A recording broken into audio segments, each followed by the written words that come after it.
I will stay, the monster said, its hand still on Connor's shoulders. Now all you have to do is speak the truth. And so Connor did. He took in a breath and at last he spoke the final and total truth.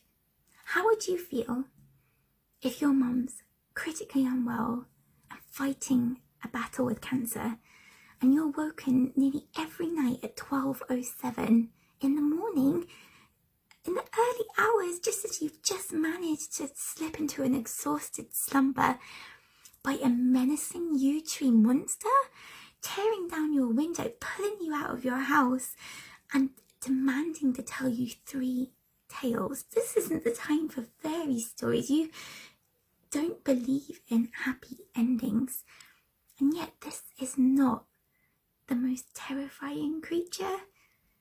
You boldly say to the monster you're not afraid. That's what Connor did. He said there are worse things. Immediately, so early on into the turning pages of this gripping read, you're curious. What could be worse than a gigantic monster perfectly capable of destroying your home? There certainly is something. The monster demands of Connor a 4th tale, his truth. He will only accept that, and if he doesn't tell him, the monster will voice to Connor his darkest nightmare, his deepest fear, his truth. Patrick Ness has done Siobhan Dowd's drafting of the story justice. Very sadly, Siobhan passed away from breast cancer in 2007, but Patrick himself has breathed colour, fear, overlapping emotions, and a flurry of a rushed story that takes part in only a few days. And you are left transfixed, and you are transported to this town in England and into this young boy's struggle. Siobhan Dowd's purpose is very clear. If someone is going through a really tough time, ask them how they are. Notice them. Do not avoid discussing the situation. They do not want to be invisible so that their pain becomes really small. And Connor, unfortunately, is invisible, and the only people that seem to see him are bullies, a very annoyed grandmother, and a dad who doesn't really have much time to commit to him because he has another family in America. The most important woman in his life is his mother. And throughout this story, you are enveloped in the safety that their love is so strong, and you're given an insight into happier times before the cancer took hold.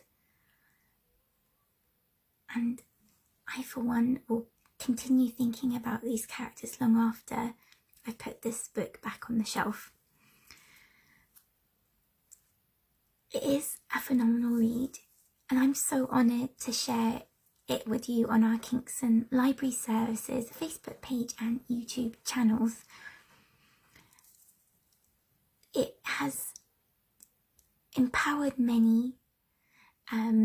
The royalties from this story, if you were to buy it, but most definitely borrow it instead, but if you were to buy it, the royalties help children through Siobhan Dowd's charitable trust, and it helps them who are unable to access reading materials, those who are underprivileged and do not have the means of getting books, to ensure that they don't miss out on their literary development and the chance to happily read.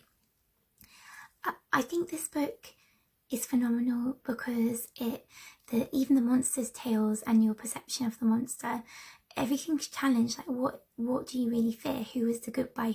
Who's the bad person? Everyone has an equal bit of good and bad in them, and that is okay.